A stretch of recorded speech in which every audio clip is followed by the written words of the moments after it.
Hello friends मु आपण मानक स्वागत जनाऊँ ग्रीनमैन एफडी चैनल रे। आज वीडियो देखा ओडिशा स्टाफ सिलेक्शन कमिशन तरफ देखि पारथबे बहुत बड़ गोटे रिक्रुटमेंट आसी जोटा कि देखो आम ओडिशा रो सीएचएसएल +2 लेवल जोटा कि आम कहूचे तो 2024 रो एटा गोटे न्यू वैकेंसी आसी। तो देखा चलतु कौन कौन वैकेंसी अच्छी को पोस्ट अच्छी। आयुर्वेदिक असिस्टेंट देखु अच्छी टोटाल 220 वैकेंसी अच्छी। तापर एटा +2 साइंस तार क्वालिफिकेशन आसीबो ग्रुप सी लेवल रो आपनकर लेवल 3 रहिबो एटा। ठीक अछि 18 रु 38 जाए अप्लाई करि पारबे एज लिमिट। तापर होमियोपैथिक असिस्टेंट आसुची से गोटे सांगरे सब मिसिक आसीबो एटा। होमियोपैथिक असिस्टेंट देखंतु टोटाल वैकेंसी 216 +2 साइंस क्वालिफिकेशन रहिबो एटा भी लेवल 3। तापर देखंतु यूनानी असिस्टेंट आसुची जोटा कि टोटाल वैकेंसी 7टा आसी +2 साइंस एटा भी आसीबो। तापर लेवल 3 पोस्ट एटा भी जूनियर फिशरी टेक्निकल असिस्टेंट आसुची जोटा कि 212 वैकेंसी टोटाल आसीबो।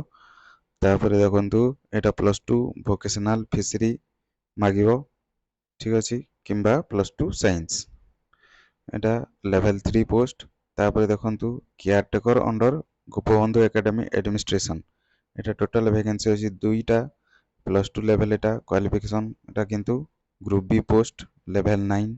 ठीक अछि अमीन आसुजी वाटर रिसोर्स डिपार्टमेंट अंडर रे जोटा कि टोटाल वैकेंसी अछि 16टा एटा +2 एनी स्ट्रीम को आर्ट्स हेतले भी साइंस किंबा कॉमर्स हेतले भी आपण अप्लाई करि पारिबे एटा लेवल 3 पोस्ट। तो ये सब वैकेंसी आगो को आपनकर OSSC अंडर रे रिलीज होगा जाउची। तो से हिसाब रे आपण माने प्रिपेयर हंतु।